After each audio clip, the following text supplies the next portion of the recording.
Okay, we're starting. Um, Amazing. we're gonna start coming in. Yay! Uh, Oh, hey Irene. Hey Kelly. Hey Oriana. Hey Courtney and Rachel. Hi.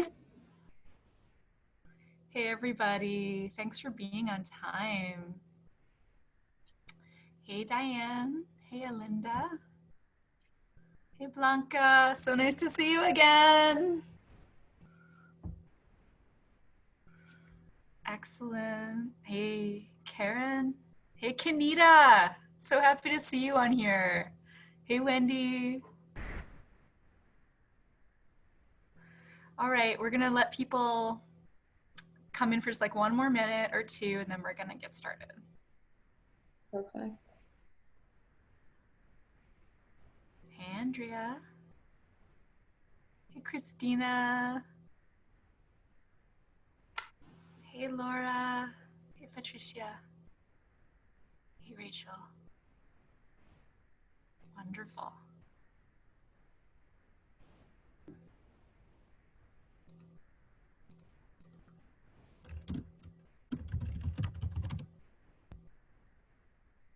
Excellent.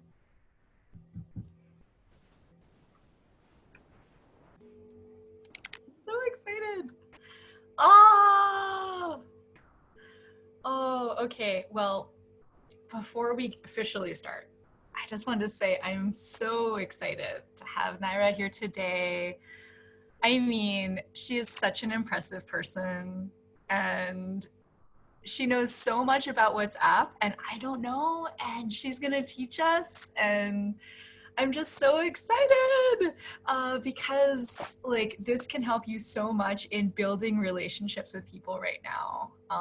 And now is when we need to build those like deeper relationships before you ask for money, and before you ask people to do something that's hard for them, like, you know, do something outside their comfort zone.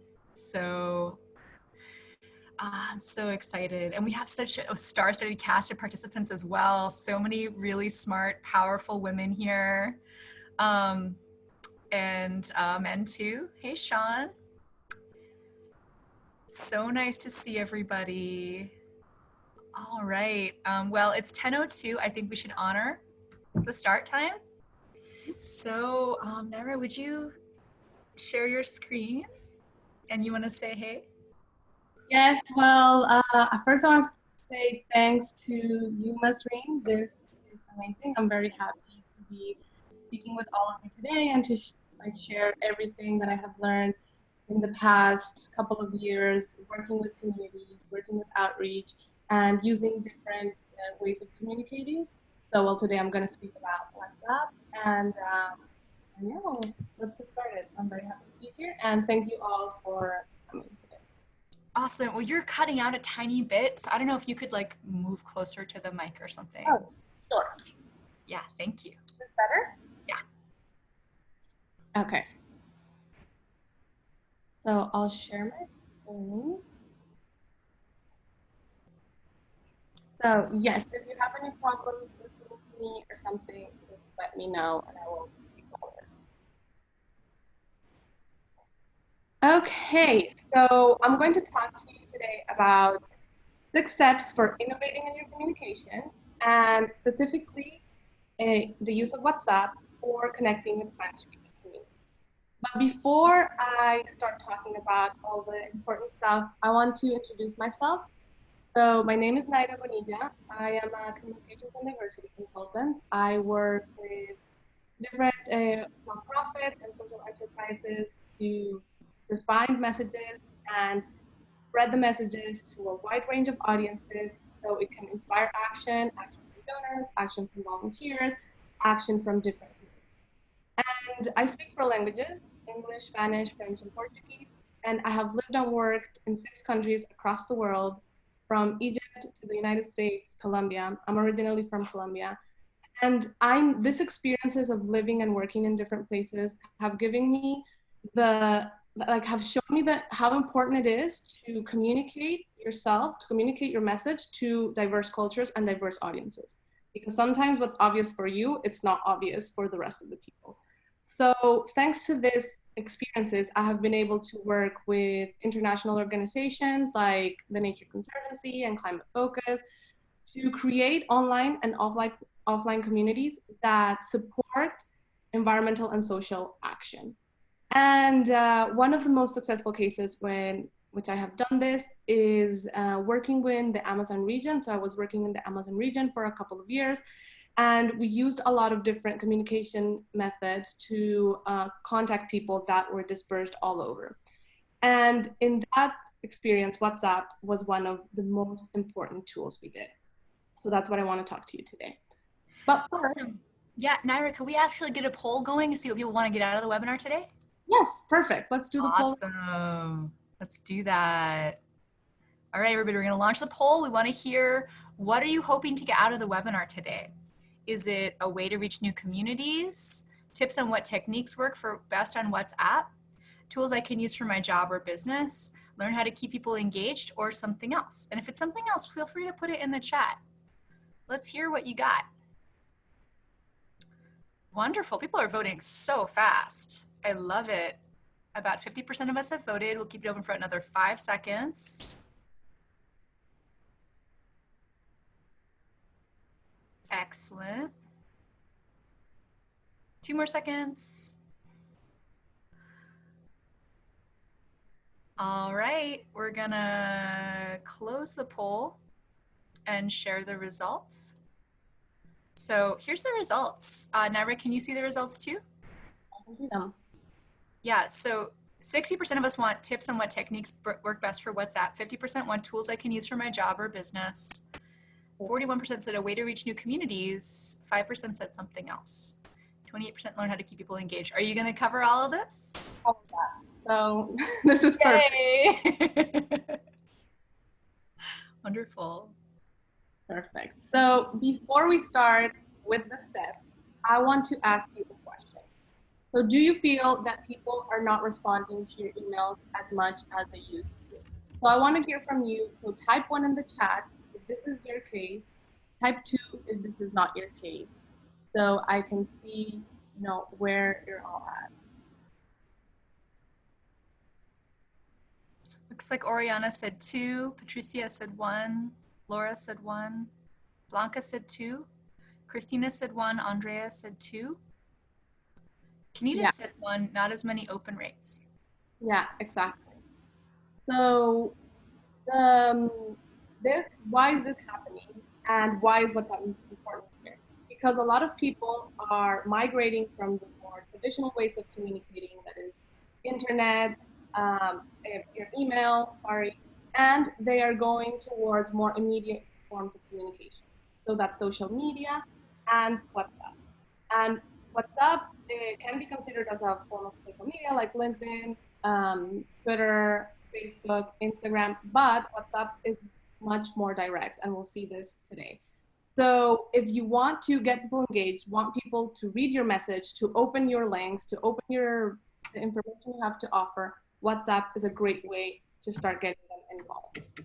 So the first step I have for you today is, step 1 is find how your audience communicates. So in this case, it's WhatsApp. I'm already telling you, you don't need to do the research. Why? Because WhatsApp has more than 2 billion users worldwide. It's the top messaging app in the world. In the US, is the only country in the Americas that WhatsApp is not the top app. I'll show you the map in a moment. And it's expected, the users of WhatsApp in the US are expected to grow to 86 million by 2023. And why is this important for Spanish-speaking communities? Because more than 50% of Latinx communities in the US are using WhatsApp. And this is why. Because, as you see in the map, all of the Americas, WhatsApp is the #1 messaging platform, and basically all over the world. So it's the top app in 133 countries or territories, and Spanish-speaking communities are using WhatsApp to communicate to their families.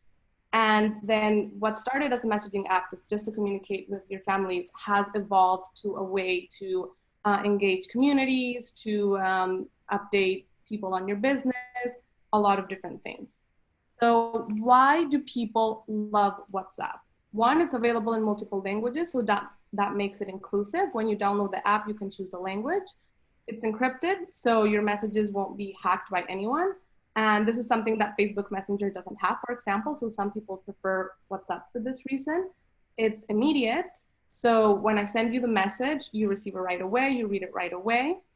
And it works in areas with slow internet. So this is extremely important because if you're working with communities that don't have stable internet access, that don't have internet at home, but they do have cell phones. So I've seen WhatsApp working in places that you can't even receive a phone call. And then WhatsApp, you just send the message, and then WhatsApp, when it has any type of signal, it sends it and then receives the message.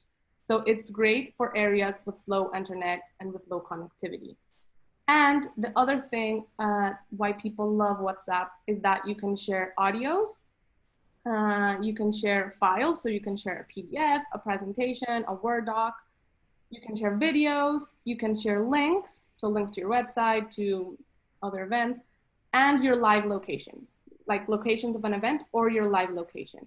And what WhatsApp does that I think like Messenger doesn't do, Facebook Messenger doesn't do it, is that in WhatsApp you have, you can filter through all of this. So you go into a conversation and you can see all the audios that you have, all the links that you have, all the files that you have. So you don't have to scroll and find something. Like even in your email, you have to scroll and know what you need. In WhatsApp, if you have a conversation with a person, it's all there. And another great thing about WhatsApp is that you need a person's phone number to contact them on WhatsApp. So that makes the communication very personal. So it's very common in WhatsApp that, you know, someone gives someone my phone number and I get messages of people I don't know, but I know someone gave my number to them. So this is not like a random person contacting me, it's someone that I already know. So there's like already an entry point to start a conversation with the person.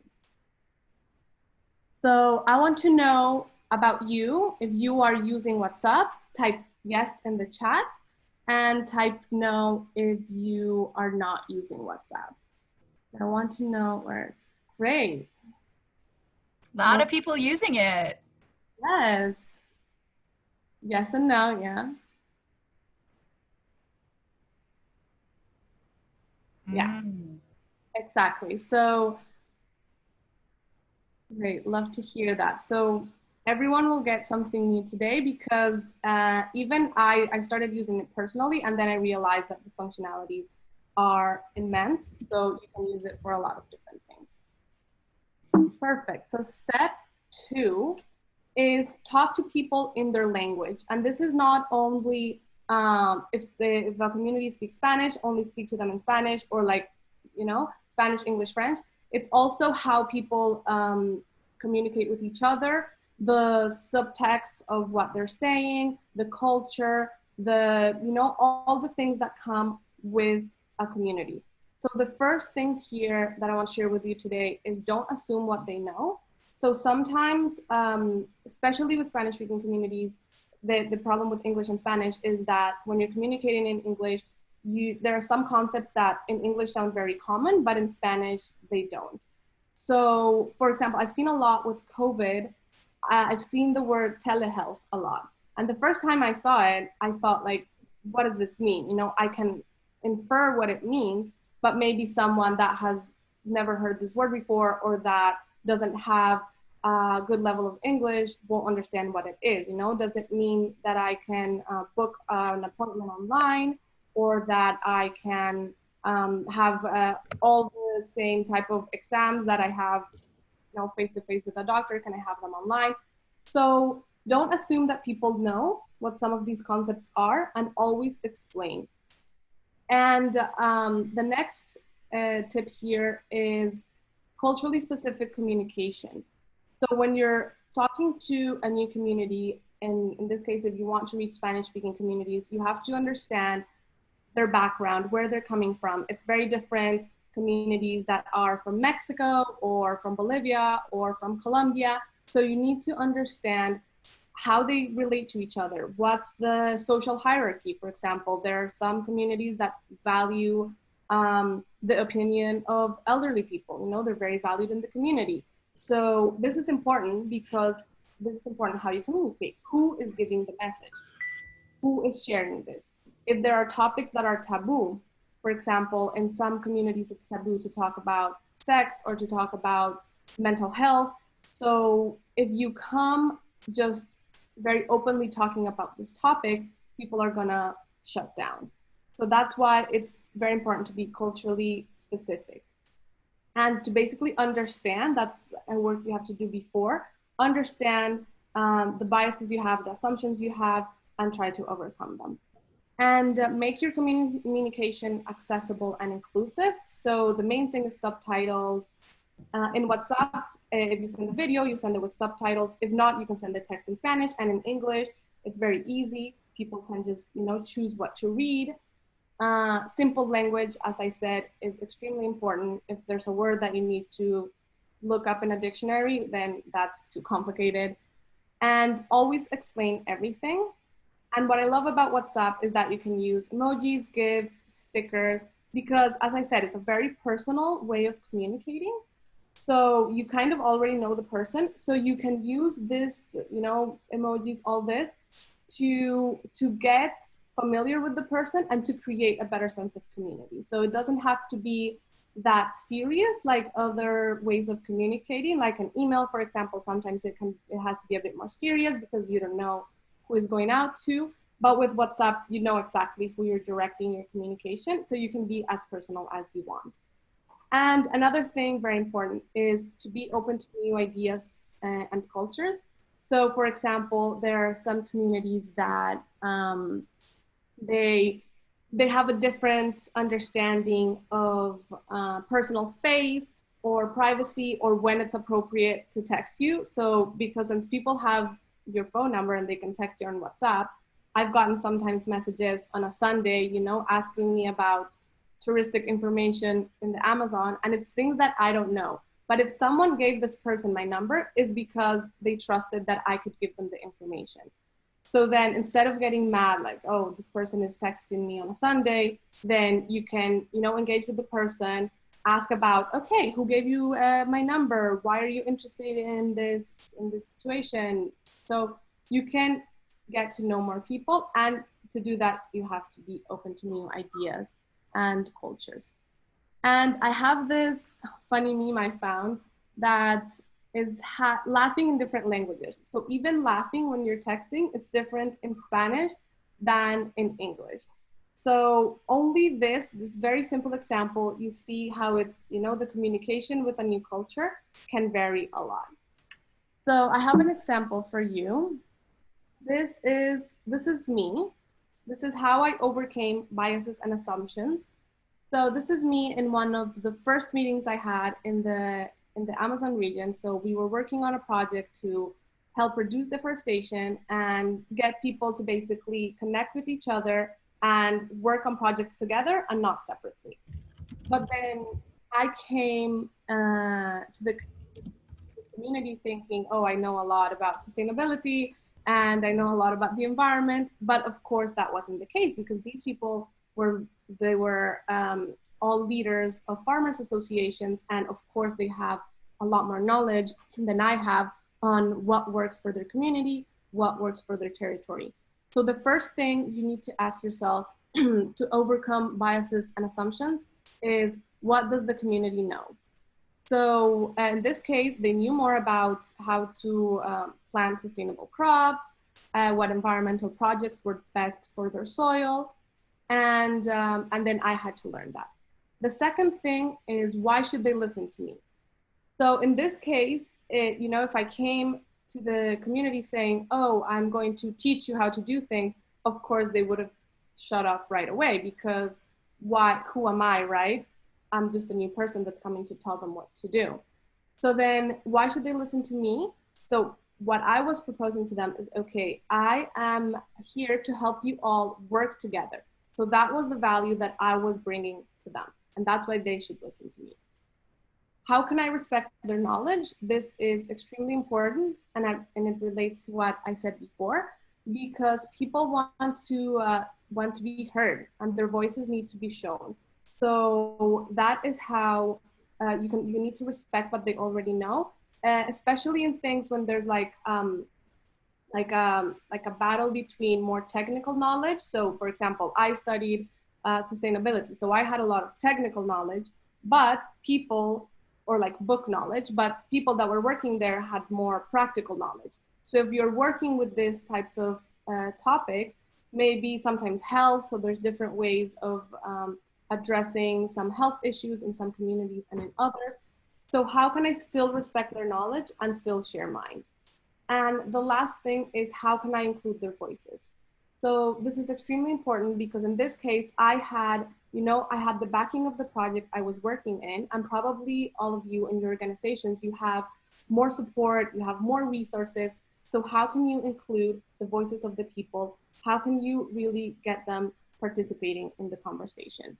So if you have asked yourself these questions, type questions in the chat.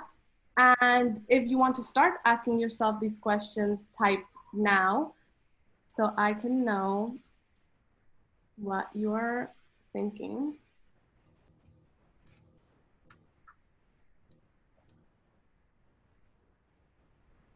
And I can drink some water while you all answer. People are saying questions, and some people are saying now as well. And people, if you want everyone to see your answers, feel free to go to the field there on the top and send the chat to, click all panelists and attendees, and we'll all be able to see your answers. I can see them. Great. Perfect, perfect. So yeah, these are simple questions that you can start asking yourself and to start getting to know a community.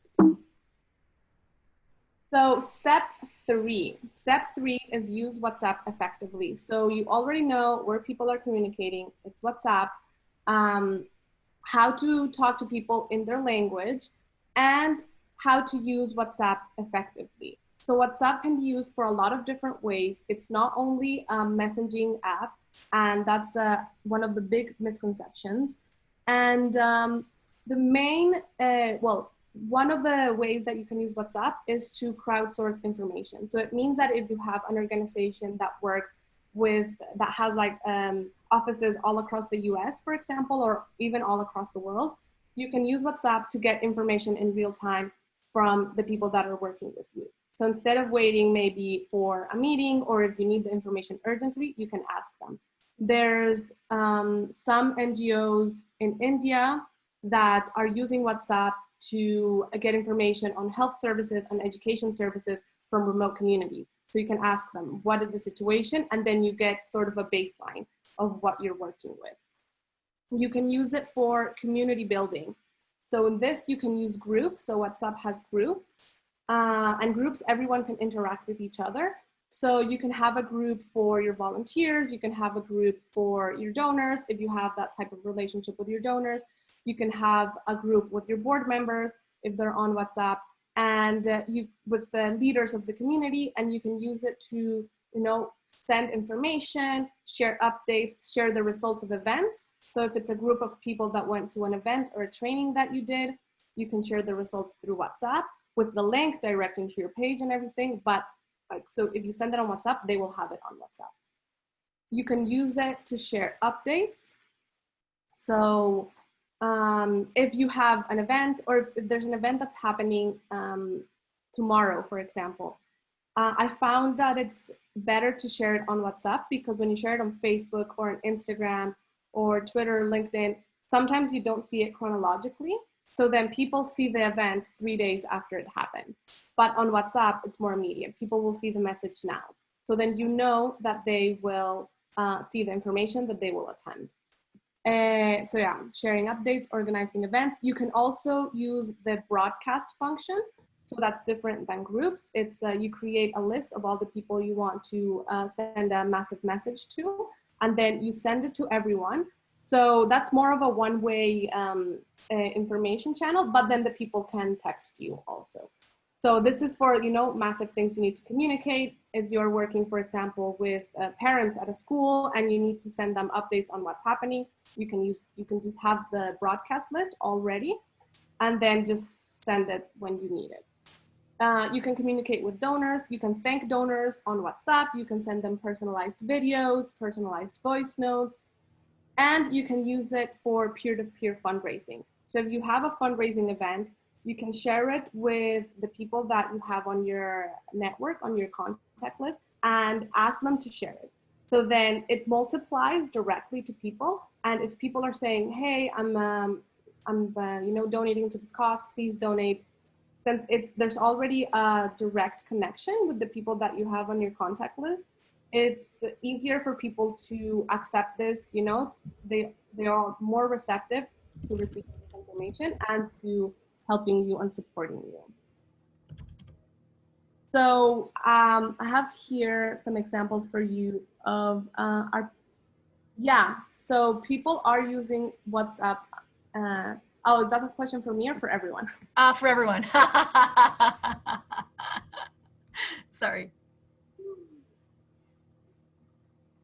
So yeah, I have some examples here of WhatsApp in action. So this is some of the meetings we organized in rural areas.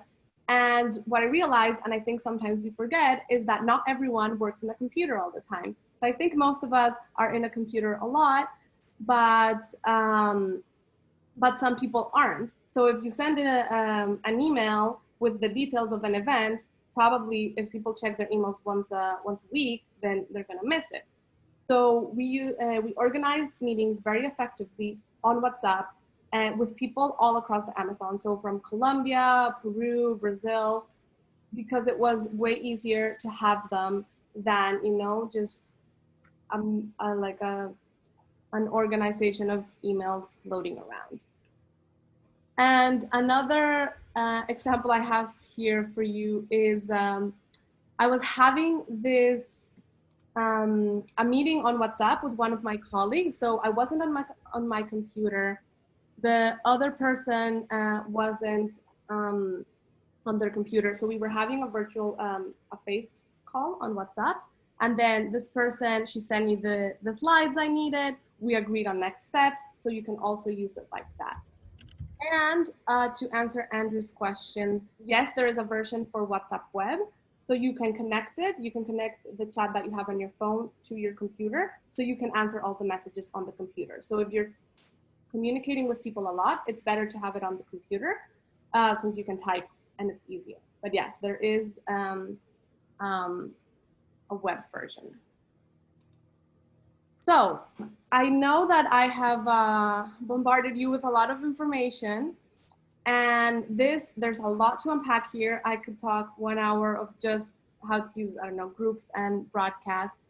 But if you want to dig deeper, I am giving away a free 30-minute call with everyone here in the call today. So you can contact me. I want to hear what you're doing. What are your struggles on WhatsApp? The link is in the chat. And in this 30-minute call, we can come up with creative ideas to help you give an extra boost to your communication strategies.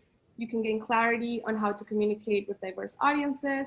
And I will share with you all the tips I have learned in the past 5+ years of organizing people and working with different groups of people.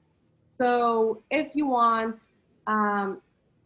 just contact me. Do not hesitate. I am happy to hear from you. I am currently in Spain, so there's a bit of a time difference, but I have a flexible schedule. So you can go to the Calendly link and just book a 30-minute call with at whatever time works best for you. So let's continue with all the information. So step 4, give people a reason to act. So we already have who's our audience, where they are communicating, how to communicate with them, how the basic functionalities of WhatsApp. And now the step 4 is give people a reason to get involved. So as I said, WhatsApp is a two-way street. So you can be more direct with people on how you want them to take action.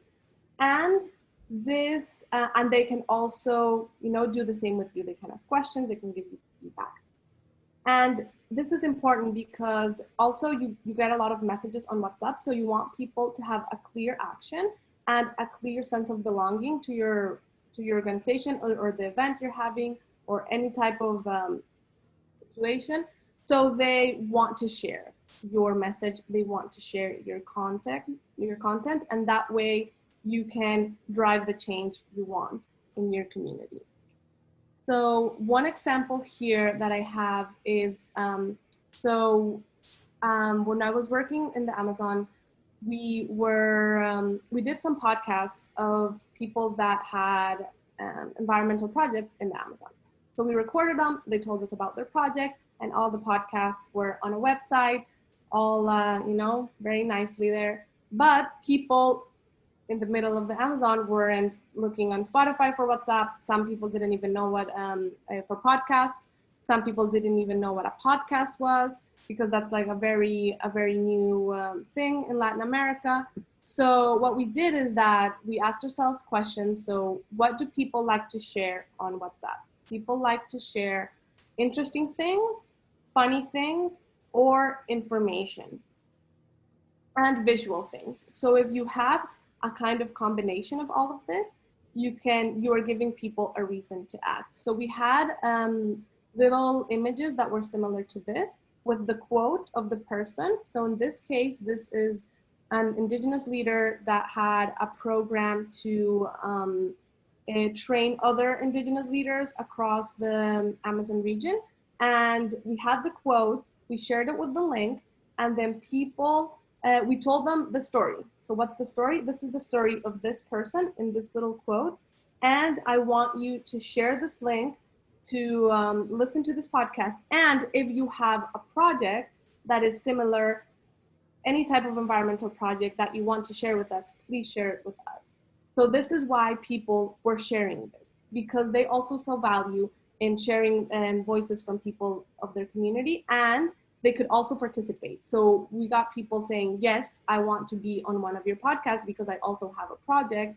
And when we started doing this, it's a bit labor intensive because you have to text each person, but the podcasts were being listened by a lot of people. And it was important because they were sharing important projects in the region. And that's what we wanted, to get people to communicate better. So it depends on what you want to get through WhatsApp, if you want to organize or to share information or any of the other uses, but you always have to give people a reason to act, a reason to share your message and to feel included in the conversation. Step 5. So step 5, this is one of my favorite steps. It's get creative. So the first thing, the most important thing for me in getting creative is being curious. So as you've seen, I've asked a lot of questions in these slides because this is one of the best ways to get an idea of your community, of what can you provide for them, what is your value. And so I encourage you to ask all the questions that you can about your communication strategy, about your fundraising strategy, about the community you're working with, the language they speak, if it's Spanish, what type of Spanish, where do they live, how do they live, all this, so you can create content that relates to them and share messages that relate to them. And you can combine your WhatsApp with other communication strategies. So it's not something that goes on its own. So for example, you can use the same messages you use on social media, on Facebook or on Instagram, and share them on WhatsApp. So it's not that you have to reinvent the wheel. You can use what you already have. And you can even take screenshots and share them. That's very common on WhatsApp. So you can take a screenshot because not everyone is on Instagram also, not everyone is on Facebook. So if you have that and WhatsApp and your email, you are making sure that you are covering a lot of people. And you can ask for feedback. So as I said, this is really important. You can ask people, did you like this? are you willing to share this? Did you go to the event? What do you think of the event? And then they have the message there. So usually the open rate of messages in WhatsApp is much higher than in emails. And if you know the people well, like if it's people that you know from the community, you can send them a lot of messages, reminders, and this works really well because sometimes also people, you know, they're busy, they don't see the message, but then you can always follow up with them. You can share proof of your work on WhatsApp. So if you have volunteers, people working, I don't know, in planting trees, if you have an environmental organization, or rescuing animals, or all of this, you can take a picture with your phone, send it on WhatsApp, and then you have that already stored there in case you need to send it to other people. You need to send it to people that are interested in what you do. So you can send them pictures. Immediately, you can just forward the picture. You can get people to send voice notes. So if you're working with communities, you have a social impact project, then you can share the testimonies of the people, what's working, what's not, just, you know, a quick voice note. It doesn't have to be like a more like complicated or elaborate thing. And the most important thing here is don't be afraid to innovate and to try new things. So I've tried things on WhatsApp that haven't worked. One time we tried memes and they didn't work that well. But then when we tried the quotes and to promote the podcast, that worked really well. So then it's just, you know, you can get creative and just innovate. So I want to share with you here some very funny and lighthearted things. Okay, yeah. First, before, type create if you're willing to get creative using WhatsApp. So, and then I'll show you the creative examples I've gotten from this COVID-19. So I have here, so this is a video I got. It says day 59, I am hallucinating, and it's a beach, and then it turns into someone washing the dishes.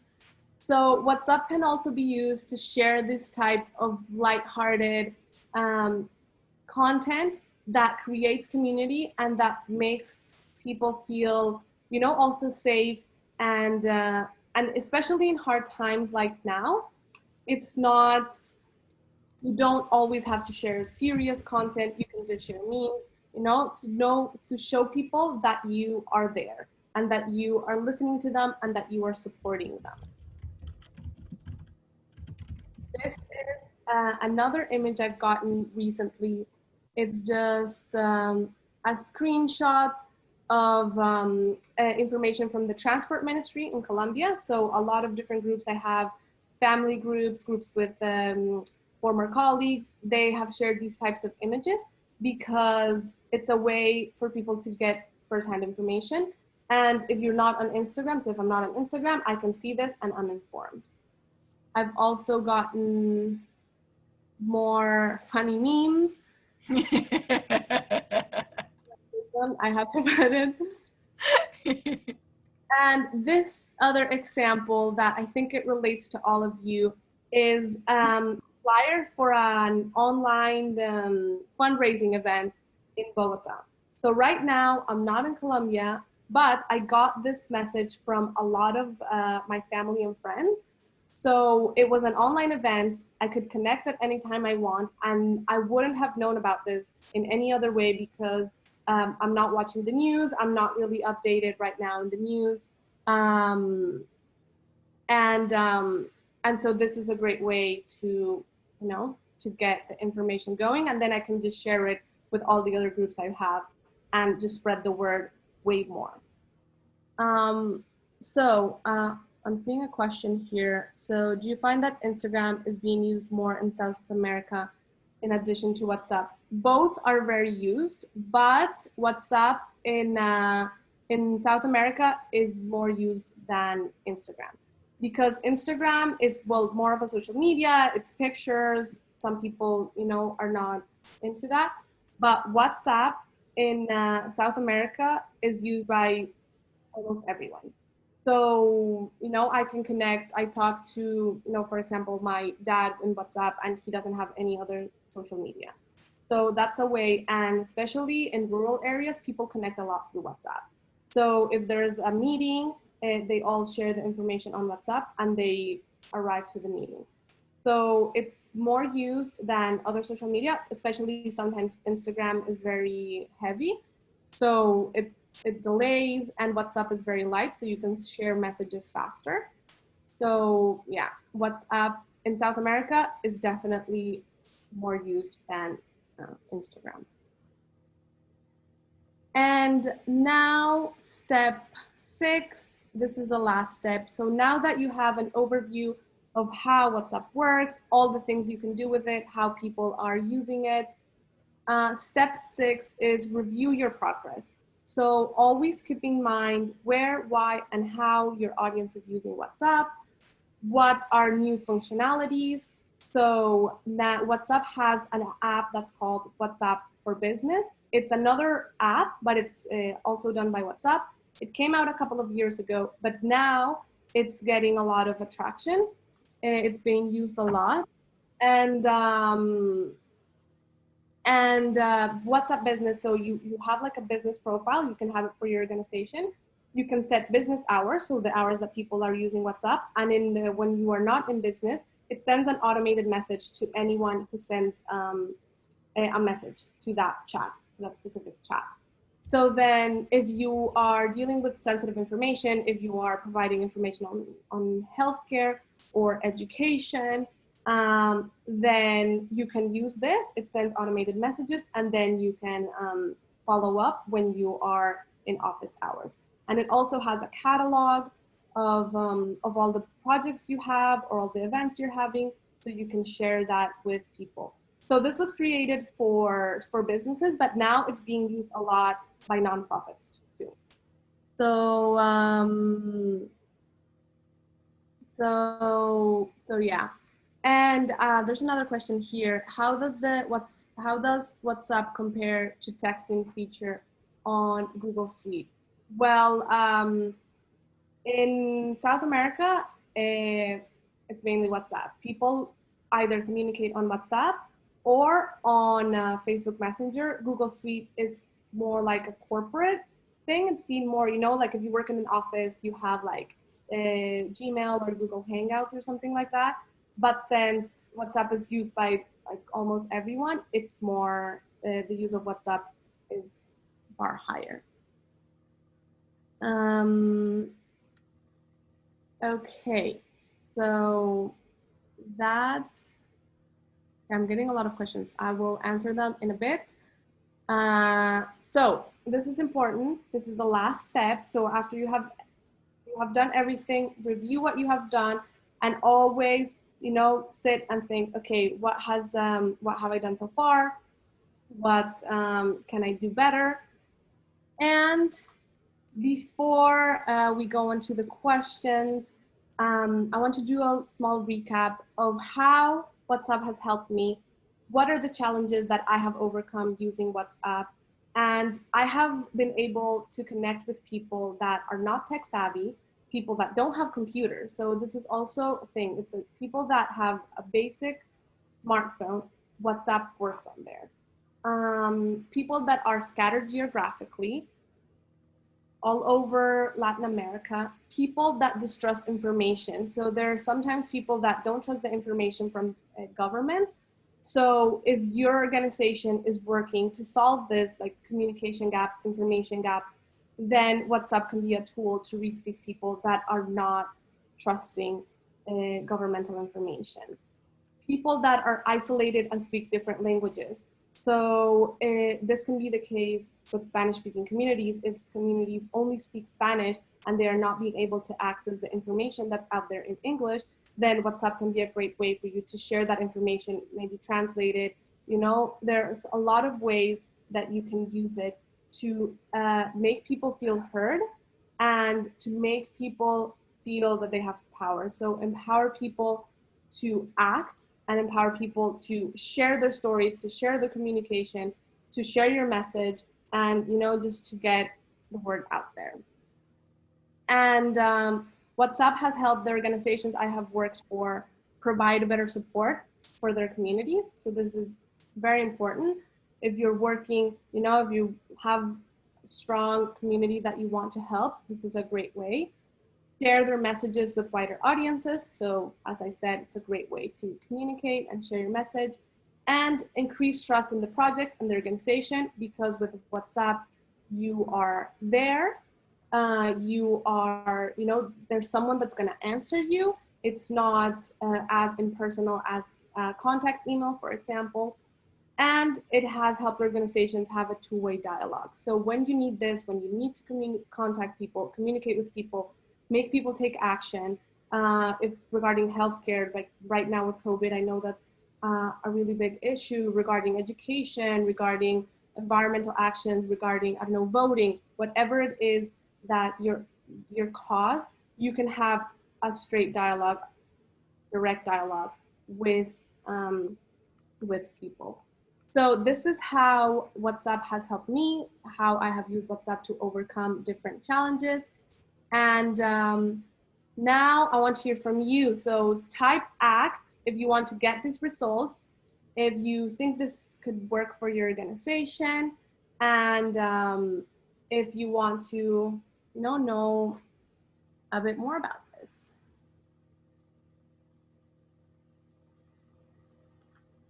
Perfect.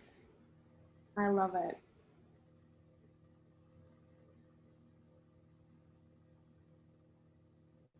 Okay. So I have some questions here. Should I answer these ones before we go to the official Q&A? I think maybe we could do that poll that we were talking about. Okay, let's do the poll. All right, everybody, here's the poll, last poll. Please go to your screen and vote. Would you like more on how to use WhatsApp? We want to know what else to offer to you. So would you like a paid webinar next month on a deeper dive into how to use WhatsApp? Would you want to learn how to use WhatsApp for fundraising? Do you want a deeper dive in more tools for outreach in general? Do you want to consult with Naira? Or no, I'm good. All of those things. We'll keep it open for another 5-10 seconds at most. So quick, get your vote in, and you can choose more than one thing.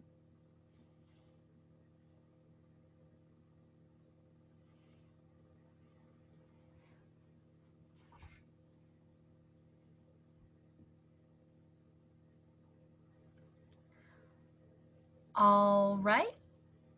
We are gonna close the poll. And thank you everybody so much for sharing what you would like next. Really appreciate that. Thank you so much. Okay, so now we have some time for questions, right? Yes, we do. And we actually have quite a few, as well as the Q&A section. Laura asked a while ago, I'm using WhatsApp a lot for professional reasons, but often people start to flirt with me. Do you have tips on how to avoid that? On what? How to avoid what? Sorry? On WhatsApp, and people start to flirt with her. How to avoid that? Yeah, that can happen. It hasn't happened to me, but I've seen it happen to other colleagues. I think if you like, if it's people that are contacting you for work things, if someone gave them your number for work things, then just stick to work things. Just oh yes, here is the link, or just you can block people. So if it's people that you have no connection with, that you don't know where they got your phone number from, you can just block them. If not, just super professional. Good. Or Rihanna also had a question. You mentioned WhatsApp have encrypted messages. However, I heard that Telegram is safer. Could you talk about this a little more? Yeah, well, Telegram is very common in some parts of the world. I think it's a Russian app, so in Russia it's very common, and it's it's a bit more secretive than WhatsApp. So the thing I find with Telegram is that you have to get people to download another app. So sometimes if you say like, okay, download this other app, people, oh, I don't have space on my phone, there's a lot of reasons why people don't want to download another app. So that's why WhatsApp for me is the best option, because people already have it, and people in most cases are already using it. So even if they don't use it that much, or if they don't use it for work, they already have it. So it's better than to get people, to get familiar with another app and how to use the other app, and maybe it's not as user friendly as WhatsApp. So then, it's a barrier there. Thank you. Irene had a question as well. So she had a question on government requires record keeping on government conversations. How does WhatsApp save comments? So you can save the conversations. So your conversations are saved. You can do backups to your cloud. So, and then you have those conversations. So those are your personal conversations. Like no one else can access them. But yeah, you can save the conversations and you have them all there. Thank you.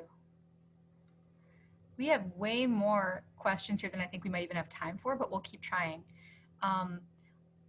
Andrea said, I've been included in distribution lists and it's a bit annoying to receive updates all the time. How can I ensure my strategy won't backfire? Yeah, that's a great question. So yeah, that's the problem sometimes that WhatsApp has. There are groups that are massive, and then you just get added to those.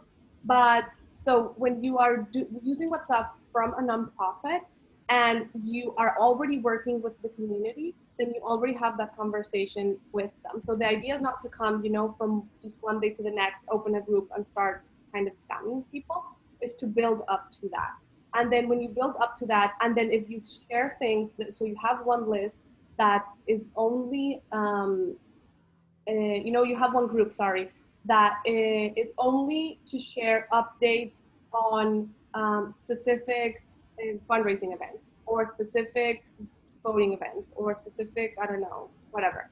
Then make sure you only do it for that. So be very strategic about your communications. If you want to have a group, um, that only some people can share information. So you can do an only admin group, for example. So not everyone is just sharing, and then you tell people, okay, share the message to me and I will share it in the group. So to reach people. So yeah, there are some ways that you can avoid that and just be very strategic and not bombard people with questions and have the dialogue already, not come, just from the outside and start messaging. Wonderful. I think we might have time for just one more. And I think there's one up here that was really interesting.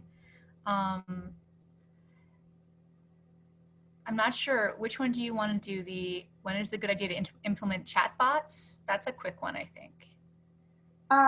Well, that one, like as I said, in the WhatsApp business. So they have, I'm not sure if they have like full-on chatbot feature because it's very new how people are using it, but they definitely have this like automated message for when you're off hours. So then you can do that. And I think chatbots work best when, you have very specific information to share. So if you have something about like, so for example, coronavirus, then okay, where do I find the doctor? The chatbot can easily, answer this. But if it's a different type of interaction that you want, and if it's more personal, or you don't know what people are going to ask you, then chatbots are not a good idea because then it won't be able to answer people adequately. Thank you so much, Nara. You've stayed on extra long. You're only going to do 45 minutes, and we've stayed almost the whole hour. So, everybody, if we didn't get to your question, I've put the chat right there, the link to book a little time with Naira and, get access to more of her wisdom. And she is so incredible. And we will use your answers to the poll to decide what we're going to do next. And thank you so, so much for coming today. I'm so happy we did this. Thank you for having me. I love sharing everything with all of you. Oh, it's such a pleasure. And people are saying thank you in the chat. Super helpful, said Oriana. Angela said amazing webinar. Helena said thank you very much to both of you. Beatrice said thank you, this was great. Maria said thank you, Naira. Christina said thanks. Andrea said thank you, very nice tips. Oh, thank you all for coming. Oh, Irene said I learned a lot. Yay! I learned a lot too. Thank you, everyone. Have a wonderful, wonderful rest of your week. and Yeah, we'll see you again soon. perfect.